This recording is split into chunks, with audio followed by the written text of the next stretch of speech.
listening to the HR Mixtape, your podcast with the perfect mix of practical advice, thought-provoking interviews, and stories that just hit different so that work doesn't have to feel, well, like work. Now, your host, Shari Simpson. Joining me today is Pam Jeffords, the managing partner at Diversity Works Group, leading diversity, equity, and inclusion efforts globally. Known for her innovative approach, Pam has consulted across sectors and holds multiple board roles. Pam, thank you so much for joining me on the podcast today.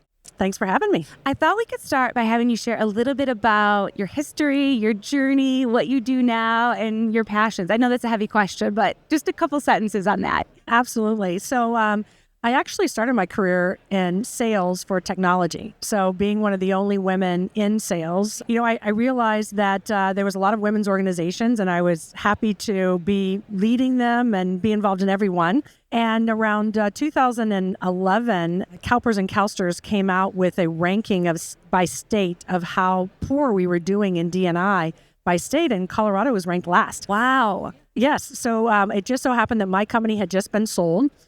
I had been involved in a lot of women's groups through my company. And so about 100 women and I got together back in 2011 and said, what's going on? Why are we last? We were stunned. Colorado's so progressive. And that launched my career into diversity, equity, and inclusion, and have been in this world ever since. Wow. Yeah. I have a near dear heart for Colorado. My sister lives in Colorado Springs. My son is in Colorado Springs. That's hopefully where I will retire someday. So lots of love for Colorado. We love it. We've been there since 2001. Wow.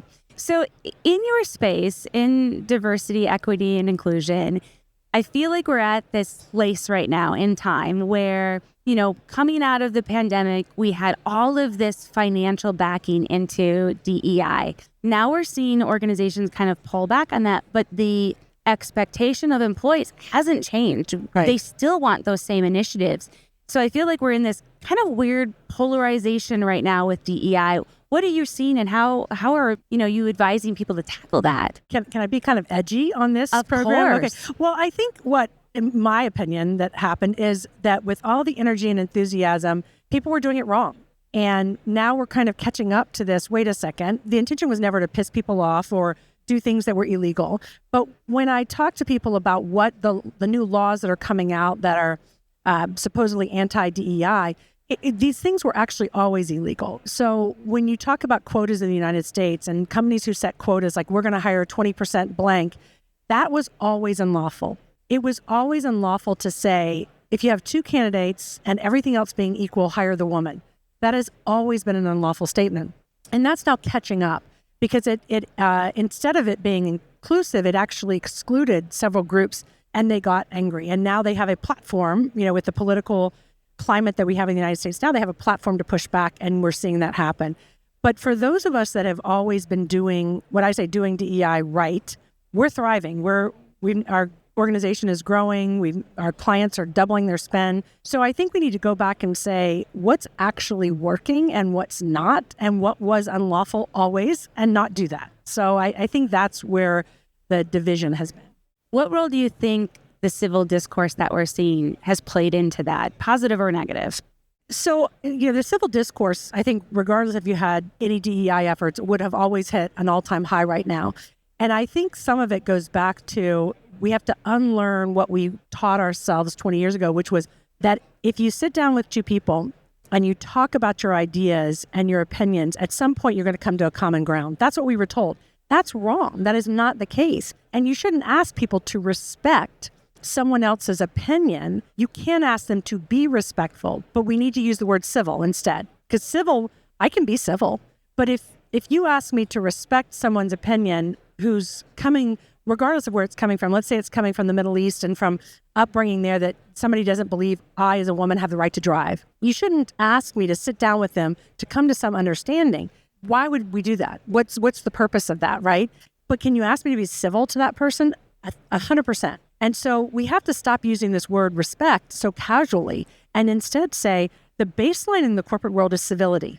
Can we all agree with that? And then respect, yes, we need to be respectful, but we shouldn't need to seek understanding of each other's opinions on topics that are like that. Now, if it comes to sales credit or a process or a procedure, sure. But But those kind of arguments, those were the gone of the good old days when we were just arguing on sales credit. Now you're talking about people's values and their beliefs. And I don't think in the workplace we should ask people to seek to understand and respect, but we should absolutely require civility. I totally agree. I think that we have lost this ability to, or maybe a better way to phrase it is, we've stopped teaching people how to argue. You know, like having arguments leads to innovation. Having your ideas challenged gives you that cognitive dissonance to start to wrestle with what transformation needs to happen. And you're right. There are plenty of scenarios where we're not going to agree. We're not going to come to the conclusion. We're not in a contract negotiation. Right. This isn't a UBA we're working with, you know, like we are going to hold our opinions, but we can absolutely be civil. I mean, how many HR people sit in organizations where they don't agree with maybe the political view of an organization if they're taking it, right, but they still have to show up and do their jobs and treat their employees with respect to the roles. Correct. And I think if we really were to start back and say, what would I do over? I would challenge companies not to have corporate values, because that word values, it says we want to have these shared values. Well, what does that mean? Do we all need to be pro-life or pro-choice? Is that a value? Yeah. So instead, it's like, what are the core behaviors that we're expecting of our employees when they come to work? And really allow those values to be your personal values. And we don't have to share values. And so I often, like if somebody wants to talk to me about politics, or if they say a comment, I might jokingly say, well, I think you and I watch different news channels.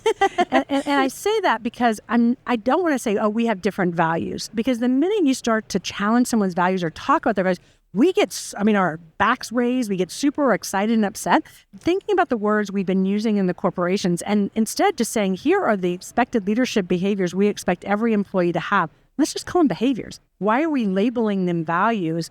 Because it's very confusing to most people when they hear those words like values and respect.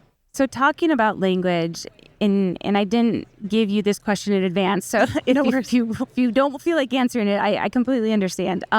Language is so important, right? How it shows up, what it conveys, we're trying to articulate. SHRM recently made a change to how they talk about diversity, equity, inclusion by pulling out equity, and their intent was really to focus on being inclusive, and that equity will come from that. What's your perspective, that because of that, language is so important? I do believe words matter. We have an entire course called Words Matter.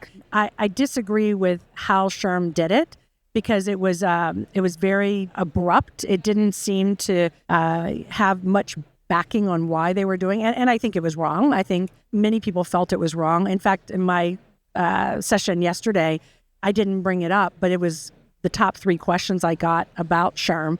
So I don't understand why in this particular moment, when everything is so polarized, did they add fuel to that fire? So I am a member of SHRM until my membership runs out, and I'll be canceling, as many DEI people I believe will, because I feel like they added to it as opposed to helping people to seek to understand. So when we talk about words matter, I'm a big believer of that. But I always caution people that we're never going to have a vocabulary that is not going to upset people. And I'm intentionally not using the word offend, as many people do, but upset. And I think most of us, I don't want to upset anyone. I'm not intentionally running around trying to upset anyone. But do I know certain things that I do upset or potentially offend? Yes. I know I have a horrible potty mouth. I'm, multiple generations from Louisiana. I try not to curse if I know someone doesn't like it. So, but most of the time I do. And I know in my head, I'm probably going to upset someone. But for the most part, what we're asking people to do is, if you know something is going to hurt someone, do you try to avoid it? And the answer is yes. But do you walk around never saying anything that might upset anyone? No, there's thousands of cultures out there, something you're going to say or do. But when we talk about inclusion, it's just understanding and attempting not to hurt someone if you know it is. And so I always tell any sessions I'm having is, raise your hand if I say anything that you say, you know what, Pam, you had me until you said that. Because I do like to know what words I'm using that either bring people in or push people away. And then I'll make the choice. Am I going to keep saying that word or phrase? Or am I going to say, you know what, that's going to offend such a small portion of the population. It is important to me to use this language, or it's my authentic self. And I do believe we're kind of coming up with the word. I think there should be some type of authenticity allowance that says, if we're good people and we want people to be authentic, we don't want robots walking around, what's my authenticity allowance that you're going to give me to let me just be me, knowing I'm not trying to hurt anyone. I'm not intentionally trying to hurt anyone, but just let me be me and throw a curse word in every now and then, right? I love that example. So those who have listened to the podcast for a while know that I'm married to a fireman and that I have 3 military sons. So cursing is a regular occurrence in my household and in my vernacular. So I feel that to my soul because obviously the audience has not heard me curse on the podcast. So I have to be very cognizant of that. So, words do matter. And you don't necessarily know what's going to be the wrong word in the wrong moment. I think as part of my own DEI journey, one of the things that I've really appreciated is learning about turns of phrase. Now I'm really cognizant of like, hey, what is the origin of that phrase? Where did it come from? Is it something I should be saying as a middle-aged white woman? Or is there history that I don't know? I ran into a pretty funny situation with my sister I was visiting, and my niece, who's 4, was deciding who was going to push the cart, and she started to sing "Eeny, Meeny, Miny, Mo." And my face clearly articulated that I was having a moment with her singing that. And my sister was like, what is happening? I know that face. Something's wrong. And the funny thing is she had just taught my niece that song, like 2 days ago or something. And so I gave her the background of it and she's like, oh my gosh, I had no idea. And what was cool is to see her go home and have the conversation with the 4-year-old and her 2 7-year-old boys about a language, about how when you learn something new, that it's okay you didn't know it before, but now that you know it, you're responsible for it. That's the important part, I think, in so much of this is knowing how to be authentic, but also not dismissing things when you learn it. Right. And not assuming that everybody is a horrible person. Like you can separate something that was bad or done bad from a bad person. Yeah. And most of the time it is. And we do a whole session on origins. I like to open up as an icebreaker. Do you know where these words come from? And some of them, like HR uses grandfathering all the time. Yeah. And now I've always known where it came from. I'm from Louisiana, right? And it meant that it was we call them Jim Crow law, right? Which is stopping people from voting. Yeah. Which said when it became legal, only if your grandfather voted. So when you think about the origin of grandfathering, anyone in HR should not use that word any longer. Yep. And honestly, most people don't know what it means when you say, oh, I'll grandfather you into that. Why can't you just say, you can still have that plan? Right. Or if it's a retirement plan, I'm going to let you stay on that benefit plan or that retirement plan. We can just say the words and actually it makes more sense to somebody because most of the time when you hear somebody use it, they'll say, I'll grandfather you into that plan. Someone will say, what does that mean? Right. And then they say, you can stay on that plan. So I think you have to decide when it comes to HR, I think HR should not use that word because they know the origin of it. They know it's upsetting to people. So let's stop using it. But there's other words like there's a phrase that people my age used to use that says open the kimono, which means open up someone's dress, look under their dress. And you used it in finance to say, let's share the books with people. Okay. So a lot of people in finance will say, let's open the kimono or look under the kimono. And so when you think and break that word down, why is that upsetting? Especially the younger generations coming and going, what the heck did you just say? Right. And they're like, well, you know what I mean. They're like, yeah, let's open the books. So when I hear somebody say that, I say, can you peel an onion? Can you open a curtain? And they're like, Pam, everybody's so sensitive, because kimono, and is it only Asian people that are offensive? I said, let's take the word kimono out. Would you ever say, let's look under someone's dress and see what's under them? They're like, of course I wouldn't say that, Pam. Right. Then why are you saying? So they're getting confused that the reason open the kimono is not a great term is because it's the word kimono for Asian and it's a racism or ethnicity. I said, nothing to do with that. You're saying you're going to look under someone's dress. Yeah. So let's back up. And then they're like, shoot, you're right, Pam. People still use paddy wagon to refer to police cars. Yep. And in the day, if you said that around Irish people, they probably would kind of just not say much, right? Now you're going to get a big reaction. And you have to understand, when Irish people came here, they were treated as they were slaves. And so you would round up the Irishmen in the paddy wagon to arrest them. And so you go back to them and you go, why would we use paddy wagon? Why would we say that today? So a lot of the terms that are used very often, we don't know the origin to.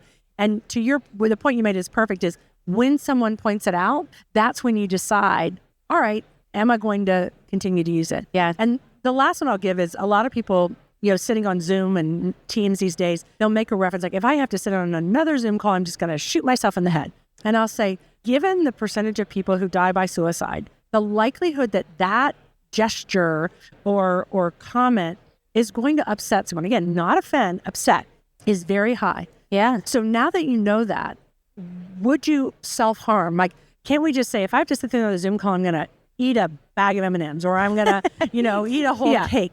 But why do we say I'm going to jump in front of a bus, shoot myself? Because again, the percentage of death by suicide is so high. Gun violence is so high. Why do we say that? Yeah. And so I challenge people to say, just think about it. And especially if somebody makes a reaction, like if they go, yikes, or wow, or ouch, then you have to again decide, is that so important that I need to keep saying it? Or is it such a part of my authenticity, like cursing is to me? The answer is, from most of them, no, right? And so then you start to drop those, right? And you start to drop them, and because again, you're just trying to be kind to someone else.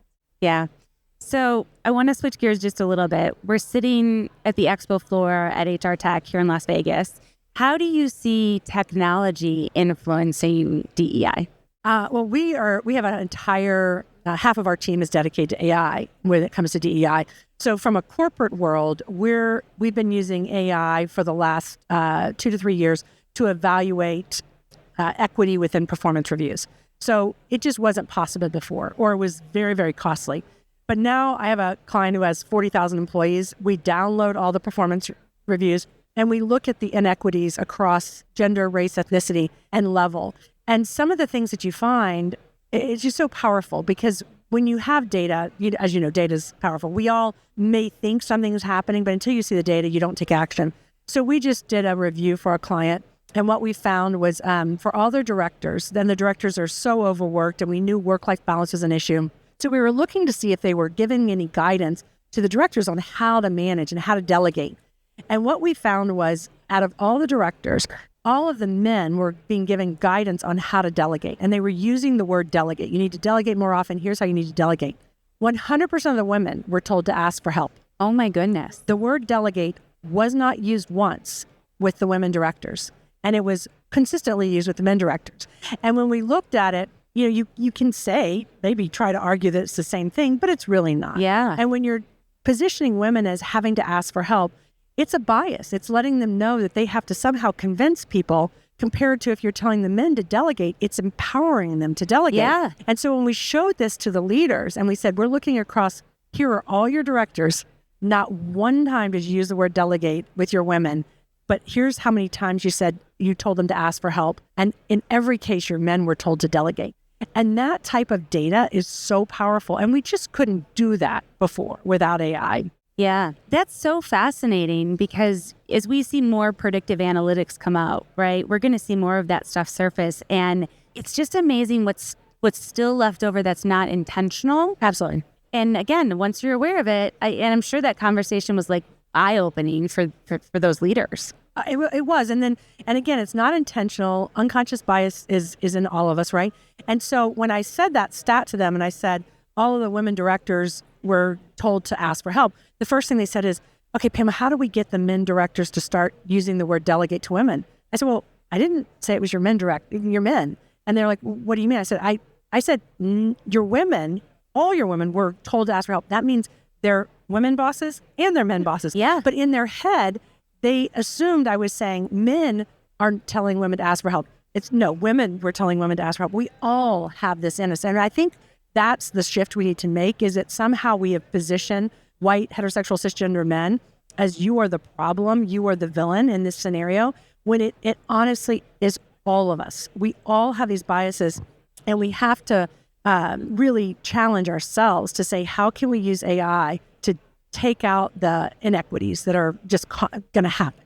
Well, it's so true that we come to the table with bias. I think back to earlier in my HR career, that there was a bias I held about women crying at work. I was like, you're weak. I don't want to give you responsibilities. You can't handle it. But I didn't have the same kind of reaction or view when men would yell at work. I'd be like, oh, they're just frustrated. Oh, they're just whatever. And it took me some growth on my own journey to realize those are the same things. Right. Those are just heightened emotions. One's coming out as yelling, one's coming out as crying. But we're looking at them and we're assigning these different abilities or traits to them. And it's like, wow, it really drove home for me when I figured that out, that I was like, okay, it's the same thing. It just manifests in a different way. And I've created the story that they're different. That they're different, and that it's okay for a man to yell. But when a man cries, that's not okay. Yep. And so I think society is pressuring men in a very dangerous way. Yeah, too. for sure. I mean, I talk about death by suicide. It's doubling for men. It's 10 times more likely to happen to men than women. And we're looking at our middle and upper middle class white men not going to college at greater rates. I mean, every other demographic group is. So there's something happening. I think this expectation of men is just as dangerous as the expectation of women in society to stay home with family or not want to progress. So I think we have to push ourselves. And most people think it's intentional or it's there's malice, but a lot of them are just so subtle that it really takes a good ear to hear them. My son, after the whole Me Too in Hollywood, I think it was Oprah and Reese Witherspoon and several other stars got together and they were talking on a show, and my son and I were watching it. And I think it was Reese Witherspoon, who I loved. She said something like, if you're going to tell a joke at work, you should first go home and tell that joke to your wife and daughter. And if you would, then you can tell it at work. And my son just and I thought nothing of that. Yeah. And my son goes, Mom, I would tell a joke to you before I would tell a joke to Dad. and he's the one who caught the gender bias. Yeah. Why would we assume a joke was okay for our sons or okay for our husbands? And that hit me hard, because it is where we just assume men and boys, they can handle it. Just test the joke on your daughters. We have to eliminate those kind of biases that, again, presume that our boys can handle these toxic, bad environments, or that they should. Yeah. So it's fascinating. Yeah, having raised 3 boys, one of the things I kind of uncovered that I had done as a parent is I definitely had that mentality of rub some dirt on it, don't throw like a girl, right? All those terrible phrases. And I have changed that vernacular, obviously, as I've grown in my journey. And it's funny now, because anytime I hear a phrase like that, it's like, oh, you throw like a girl. I'm like, oh, like a competent athlete who's worked really, really hard at her craft. And, I get those sideways looks sometimes, but I'm like, we have to think about language, it's important. Well, and people get upset with me, and they'll push back and they'll say, gosh, Pam, every word is changing. I say, but you know what? It always has. Like, If you look back at the period pieces from the early 1900s, we do not talk like that anymore. We don't use, I always joked, we don't use the word fortnight anymore. Right. Fortnight means every 14 days or every 2 weeks. And it's a very simple word, fortnight, but we changed it to every other week. Yeah. We changed it to something longer because fortnight was weird. I feel like we should bring it back, though. Well, now Taylor is. I was like, Taylor Swift is a fortnight, and I was like, she's bringing it back. But we don't use groovy anymore. There's so many words, and so people get upset, especially pronouns become a huge conversation when I get into these, especially when I'm talking to boards and leaders, and they're like, Pam, I don't understand the pronouns, and why do they need to push it in my face? And I back up and say, how many of you use Mr. or Mrs. growing up? And they kind of look at me, and we don't use it as much anymore. But back, even when I started in the workplace, it was Mr. Smith, Miss Smith. Yeah. And you had 3 ways, where you're married, you were single, your first name. And why is that? Why was that not putting in your face? So we have always used something to identify our gender, whether it was a Mr. or Mrs. or now a she, her, they, them. And when you break it down to them and say, we have always done this, they're like, dang, you're right, Pam. And so sometimes you just have to back up and just let somebody just push back and say, in a very comfortable environment, I just don't get it. Yeah. And then we talk, and I'm like, this is how we've always talked, but language does evolve, and it will continue to evolve, and words that didn't exist will start to exist, and we'll drop words that we're like, why were we saying that in the first place, right? For sure. Pam, this was a great conversation. Thank you so much for sitting down and having this conversation with me. Absolutely. Enjoyed being here. I hope you enjoyed today's episode. You can find show notes and links at thehrmixtape.com. Come back often and please subscribe, rate, and review.